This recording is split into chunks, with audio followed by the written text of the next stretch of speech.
வணக்கம். அன்பார்ந்த குரு ஜோதிடம் நேயர்களுக்கு உங்கள் ஜோதிடர் ஜெயஎம்எஸ் சந்திரமௌலியின் பதிவு. இந்த பதிவில் தனுசு லக்னத்திற்கு பலன்களை பார்க்க இருக்கிறோம். ஜூன் 8 முதல் ஜூன் 30 வரைக்கும் 23 நாட்கள். இப்போ கிரகங்கள் இருக்கிற இடத்தினுடைய பலனை தருகிறதுங்கிறது நம்ம காமனாக இருக்கிற ஜோதிட முறைகள்.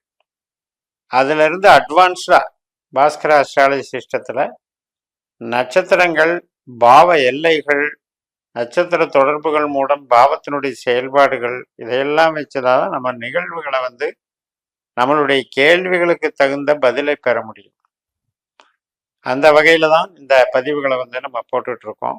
இப்ப நீங்க இந்த 8ஆம் தேதியிலிருந்து இந்த 23 நாட்கள்ல ஒவ்வொரு கிரகமும் ஒவ்வொரு பாதையில நகர்ந்துகிட்டே இருக்கு. அப்ப அந்த நட்சத்திர நகர்வுகள் மூலமாக மாற்றங்களை கவனிக்க தவறக்கூடாது. ரொம்ப சிறு புள்ளியில கூட மாற்றங்கள் நிகழும். 1 நிமிஷம் 2 நிமிஷம் அப்படிங்கிற வகையில சந்திரன் மாற்றங்களை நிகழ்த்துறாரு. அதே நேரத்துல சிறிய கிரகங்கள் அப்படிங்கிறது 1 நாள் 2 நாள்ல நட்சத்திர ரீதியாக நிறைய மாற்றங்கள் அடைகின்றன.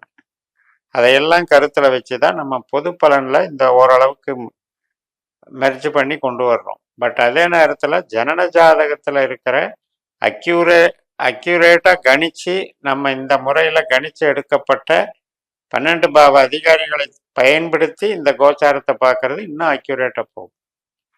அதனால விஷயம் என்ன அப்படின்னா, கோல்சாரம் என்பது ஒரு கிரகம் இந்த நம்மளுக்கு குரு 5ல் இருக்காரு 6ல் இருக்காரு அப்படின்னு குருவே முழுக்க முழுக்க நமக்கு எல்லா பலனையும் தந்துருவாருன்னு நம்புறதெல்லாம் அது நமக்கு சரி வராது. பலன்கள் 100% பொருந்தாது. அந்த வகையில் இந்த 8ஆம் தேதியிலிருந்து 21ஆம் தேதி வரைக்கும் 13 நாட்கள் சூரியன் செவ்வாய் மாதிரி செயல்பட போறார். செவ்வாயினுடைய மிருகசிரேஷ நட்சத்திரத்துல பயணிக்கிறார். இப்ப செவ்வாய் நமக்கு 5ஆம் இடத்துல இருக்கிறதுனால 5ஆம் வீட்டினுடைய பாவ பலன்களை தருவார். 5ஆம் வீடு என்பது உறவுக்கு நல்லதுதான். குழந்தைகள், திருமண உறவு, கணவன் மனைவி உறவு மற்றும் சந்தோஷம், ஃப்ரீயா இருக்கிறது, என்டர்டெயின்மெண்ட்டு,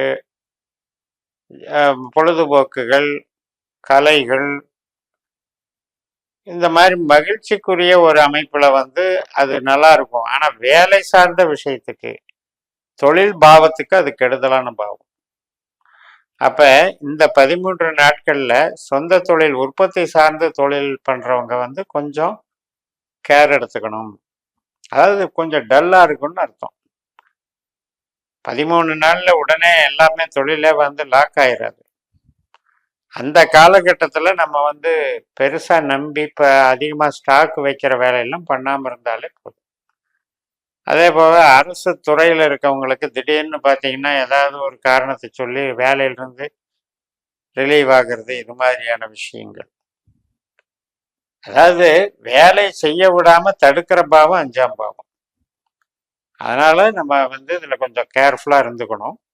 21ஆம் தேதியிலிருந்து 30ஆம் தேதி வரைக்கும் 9 நாட்கள் ராகு மாதிரி செயல்படுறாரு சூரியன். சூரியன் மட்டும் இல்ல, 17ஆம் தேதி புதனும் போயிடுறாரு அந்த நட்சத்திரத்துக்கு. 18ஆம் தேதி சுக்கிரனும் போயிடுறாரு. அப்ப 7ஆம் வீடு அப்படிங்கிறது என்னன்னா, நம்ம கஸ்டமர், நம்ம லைஃப் பார்ட்னர், நம்ம பிசினஸ் பார்ட்னர், நம்ம முயற்சி, நம்ம எதிராக நமக்கு செயல்படக்கூடியவர் எல்லாமே 7ஆம் இடம் தான். அப்படிப்பட்ட ஒரு தாக்கத்தை அந்த 3 கிரகமும் செய்ய போகுது. ஆனால் அந்த 7ஆம் பாவத்துக்கு இப்ப நம்ம ஒருத்தரை நம்புறோம் அப்படின்னா, அந்த நம்பிக்கை சார்ந்த விஷயத்துல முழுமையாக நமக்கு பலன் கிடைக்குமா அப்படின்னா, அந்த ராகு மாதிரி செயல்படுறதுனால முழுமையா கிடைக்காது. அதனால புதுசா நம்பி செய்ய காரியங்களும், புது நபர்களை நம்புவதும், புது ஃபீல்டுல தேர்ந்தெடுத்து அதுல பிளண்டா நம்ம ஒரு விஷயத்த இயக்கிறதும் வேண்டாம் இந்த காலகட்டத்துல. ஆனால் அதே சமயம் நமக்கு ஒரு வண்டி வாங்கணும், வாகனம் வாங்கணும், வீடு கட்டணும், இடம் வாங்கணும், வீட்டுக்கு தேவையான பொருட்கள் வாங்கணும், இதுக்கெல்லாம் ராகு ஒத்துழைப்பார். அப்போ அந்த வகையில் நீங்கள் அதை பயன்படுத்தி டெவலப் பண்ணிக்கலாம். உறவுகள் சார்ந்த விஷயத்துக்கு, வீடு சார்ந்த விஷயத்துக்கும், நம்ம ஏற்கனவே ஒரே இடத்துல வேலை செய்கிற இடத்துலையே இருக்கிறதுக்கும் நல்லா தான் பலன் கொடுக்கும். அப்போ முற்கூறில் அந்த 13 நாட்களில் மட்டும் கொஞ்சம் கவனம் செலுத்திட்டு அன்றாட வேலைகளை மட்டும் கவனம் செலுத்திட்டோம் அப்படின்னா பிரச்சனை இல்லை. தனிப்பட்ட முறையில் பொருள் சேர்க்கை நமக்கு நன்றாக இருக்கிறது. பிறரை நம்புகிற விஷயத்தில் மட்டும் முழுமையான பலன் தராது என்பதனால நம்ம கொஞ்சம் நிதானமாக கடைபிடிக்கணும். முழுக்க முழுக்க அந்த பைண்டிங் ஆகக்கூடாது. ஒருத்தர்கிட்டயே ஒப்படைச்சி அவரை நம்பி ஒரு காரியத்தை ஒப்படைச்சி மறுபடியும் அதில் ஏமாற்றத்துக்கு ஆளாகக்கூடாது அப்படிங்கிறது தான் இதில் இருக்கு. இப்போ நம்மளுடைய லக்னாதிபதி குரு பகவான் அவர் 6ஆம் வீட்டில் இருக்காரு. 6ஆம் வீடுங்கிறது வேலை சம்பந்தப்பட்ட ஸ்தானம். அப்போ வேலைக்கு டெடிகேஷனாக நம்ம உழைக்க தயாராக இருப்போம்.